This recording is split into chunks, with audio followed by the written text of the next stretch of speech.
Hello and welcome. My name is Sonvi Singh and I am a chemistry faculty for IIT JEE Mains and Advanced.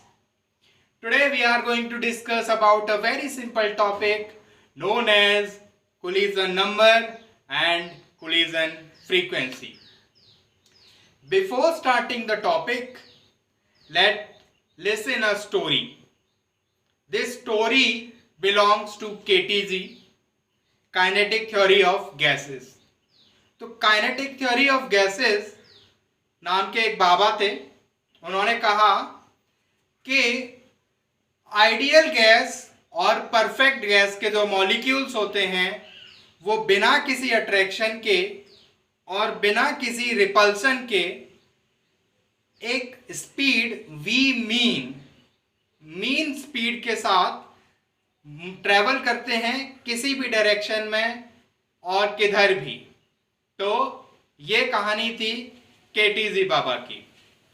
Let's come to the definition part of kinetic theory of gases. तो kinetic theory of gases हमने जैसे सुना, जैसे KTG ने कहा कि बहुत सारे मॉलिक्यूल्स एक मीन स्पीड से किसी भी डायरेक्शन में मूव कर रहे हैं। अब इस कहानी में थोड़ा सा ट्विस्ट लाते हैं और वो ट्विस्ट ये कहता है कि सारे मॉलिक्यूल जो भी रैंडमली मूव कर रहे थे उनको आप फ्रीज कर दो।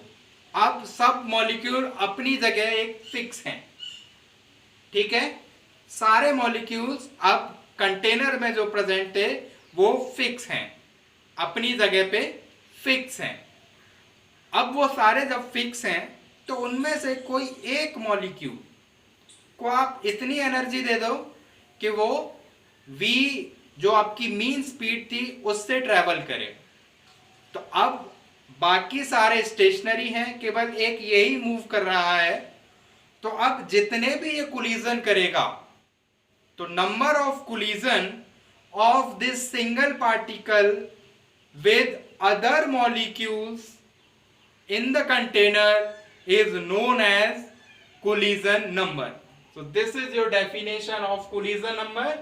Number of collisions which a single molecule makes with other molecules in 1 second is known as collision number. And what is the definition of collision frequency? All the molecules when they are moving randomly, the number of collisions in 1 second in unit volume is known as collision frequency. So what is the definition of collision frequency? Number of collisions which take place in 1 second among the molecules present in unit volume of the gas is known as collision frequency. Let's come to the part of where we will derive the formula for collision number and collision frequency. तो हम लोग formula derive करेंगे, ठीक है। तो इसके लिए चीज़ों को कॉम्प्लिकेटेड ना हो इसलिए हम एक अजम्पशन ले लेते हैं और वो अजम्पशन ये कहता है कि सारे मॉलिक्यूल फ्रीज हैं, केवल एक मॉलिक्यूल जिसका नाम A है वो इस डायरेक्शन में v रिलेटिव स्पीड से मूव कर रहा है। v रिलेटिव इसलिए क्योंकि सारे के सारे फ्रीज हैं, तो अब जो उसकी जो स्पीड होगी वही उसकी रिलेटिव स्पीड होगी क्योंकि बाकियों की स्पीड 0 है, ठीक है। अभी कोलिजन जब होता है किन्हीं चीजों में तो उनका पास आना बहुत जरूरी होता है, ठीक है। तो परफेक्ट गैस के जो मॉलिक्यूल्स होते हैं वो रिजिड होते हैं और वो स्फीयर होते हैं। तो ये एक स्फीयर है जिसका डायमीटर है sigma, okay. Sigma is known as cross sectional diameter, okay. अभी जब जो कोलिजन होगा, दो मॉलिक्यूल पास में आएंगे तो उसकी एक कंडीशन होती है, तभी एक कोलिजन होगा, अदरवाइज कोलिजन नहीं होता। और वो कंडीशन क्या होती है कि दो मॉलिक्यूल्स के सेंटर के बीच की जो डिस्टेंस है, दो मॉलिक्यूल्स के बीच के सेंटर के बीच की जो डिस्टेंस है, अगर वो सिग्मा या सिग्मा से कम है तो कोलिजन होगा, अदरवाइज कोलिजन नहीं होगा।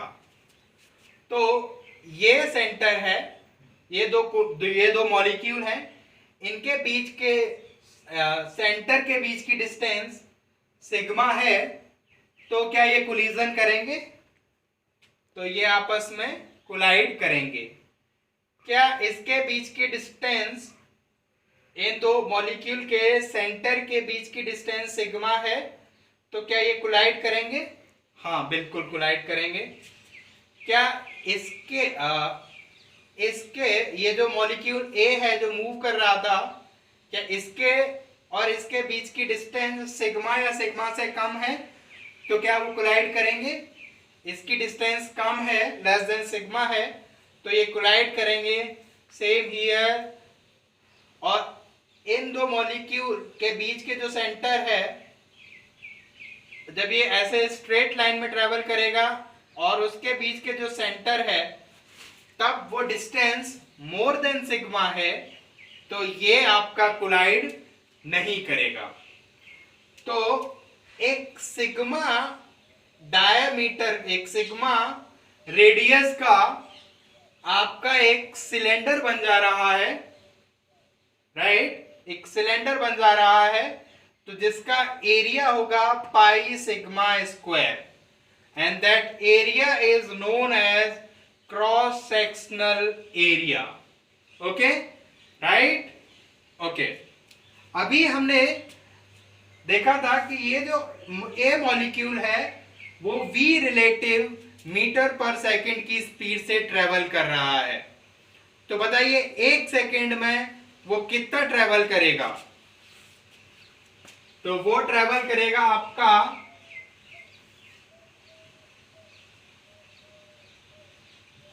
v relative metre, right? मतलब अगर कोई मॉलिक्यूल v रिलेटिव स्पीड से ट्रेवल कर रहा है तो 1 सेकंड में वो कितना ट्रेवल करेगा? v relative into 1 second, that is v relative in meter. तो इस सिलेंडर का वॉल्यूम क्या हो जाएगा? Volume will be equals to area into height, but the cylinder is lying down, तो हम लोग कह सकते हैं एरिया इंटू लेंथ, राइट? क्योंकि सिलेंडर लेटा हुआ है तो हाइट की तो बात बनती नहीं है, तो जो भी हाइट होगी वो उसकी लेंथ हो जाएगी। तो एरिया इंटू लेंथ, तो आपका एरिया कितना है? पाई सिग्मा स्क्वायर, और आपकी लेंथ कितनी है? v relative, right? तो this is your volume of this cylinder. Now as we consider as we calculated the volume of this cylinder, now come to the another consideration, and in this we always believe that there is a container having n number of identical molecules in that volume, right? There is some kind of container, containing n number of identical molecules. ध्यान देना है, n number of molecules तो हैं लेकिन वो identical हैं, तो n number of identical molecules in particular volume, ठीक है? तो n number of molecules divided by volume is known as number density. तो नंबर डेंसिटी होता है number of molecules in unit volume, और number density is number of molecules N divide by volume. Okay okay, ये volume है।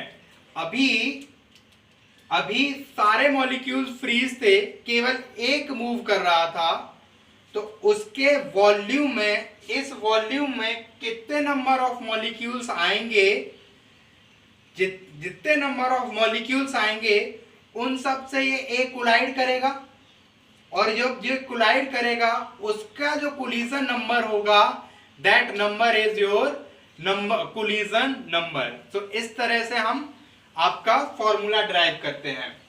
सो n is number of molecules present in this container, this cylinder, into divide by volume.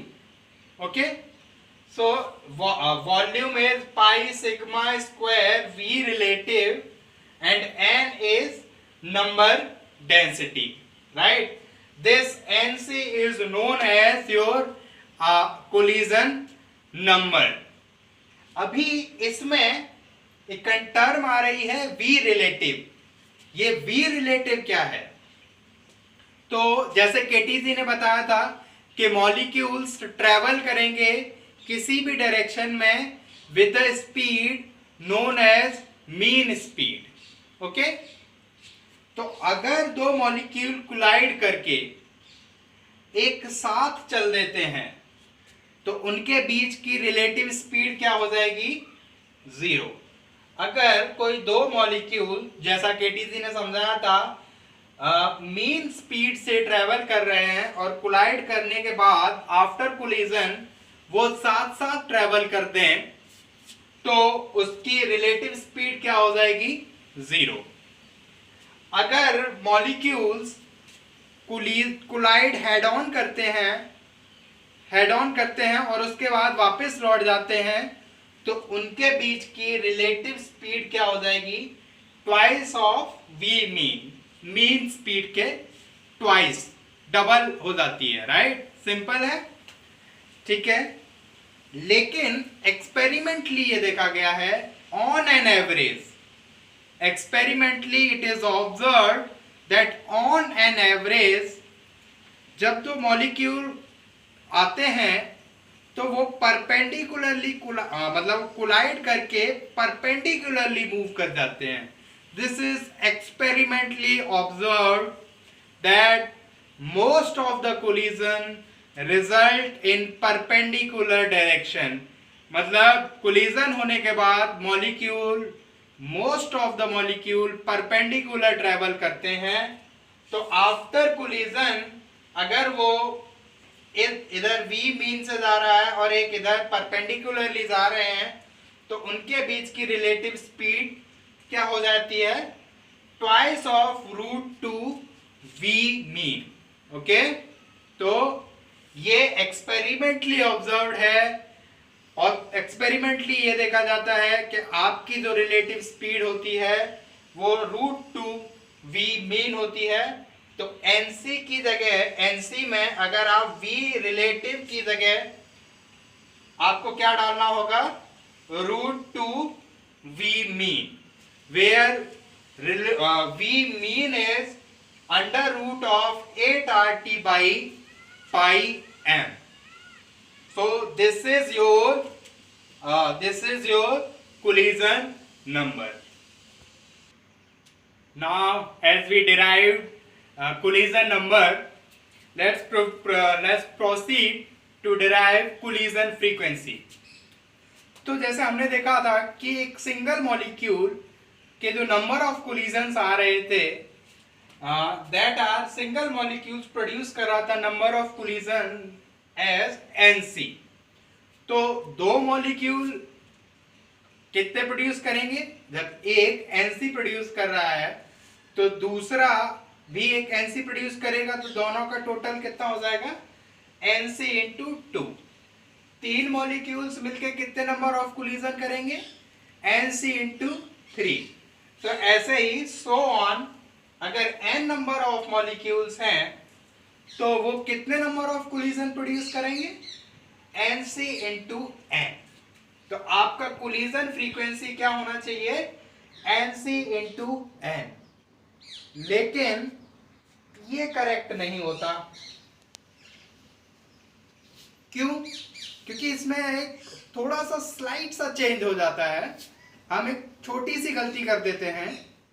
वो गलती ये होती है कि हमने जो कोलिजन है उनको डबल काउंट कर लिया है।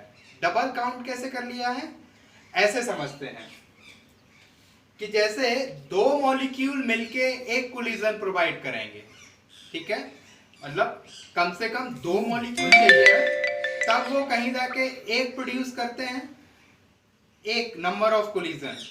तो ऐसे ही n नंबर ऑफ पार्टिकल्स होंगे तो वो कितने प्रोड्यूस करेंगे? n/2, मतलब दो एक प्रोड्यूस कर रहे हैं तो चार कितना प्रोड्यूस करेंगे? दो। तो ऐसे ही n कितने प्रोड्यूस करेंगे? n/2। तो आपका अभी जो कोलिजन फ्रीक्वेंसी होगा वो होगा NC into N divide by 2, ठीक है, where NC is pi sigma square V mean into N square divided by √2. So this is your collision frequency formula, where V mean is root of 8 RT by pi m, where R is real gas constant, T is temperature and m is molecular mass, ठीक है, molecular mass। तो अभी हम लोग temperature पे बात करते हैं। टेम्परेचर का क्या फर्क पड़ता है कोलिजन नंबर पे एंड कोलिजन फ्रीक्वेंसी पे? तो सिंपल सा है, जैसे ही अगर आप टेम्परेचर बढ़ाते हैं तो क्या आपकी स्पीड बढ़ जाएगी मॉलिक्यूल की? अगर स्पीड बढ़ जाएगी तो वो ज्यादा स्पीड से ट्रेवल करेगा, ज्यादा स्पीड से ट्रेवल करेगा तो ज्यादा नंबर ऑफ कोलिजन्स होंगे, राइट? बिल्कुल। तो आपका कोलिजन नंबर और कोलिजन फ्रीक्वेंसी टेम्परेचर बढ़ाने पे बढ़ जाएगी, क्योंकि आपकी वी मीन जो है, मीन स्पीड जो है वो बढ़ जाती है टेम्परेचर पे। टेम्परेचर के साथ आपका प्रेशर का और इफेक्ट देख लेते हैं। तो जैसे आप प्रेशर बढ़ाएंगे तो जो भी कंटेनर में मॉलिक्यूल होंगे वो पास आने की कोशिश करेंगे, और जब वो पास आएंगे तो उनके सेंटर के बीच की जो डिस्टेंस है वो क्रॉस सेक्शनल डायमीटर से कम हो जाएगी, तो उनसे कोलिजन ज्यादा हो जाएंगे। तो ऐसे ही अगर आप प्रेशर बढ़ाते हैं तो आपके नंबर ऑफ कोलिजन्स और कोलिजन फ्रीक्वेंसी है वो भी इंक्रीज कर जाती है। तो collision number and collision frequency are both directly proportional to the pressure and temperature, right? Thank you.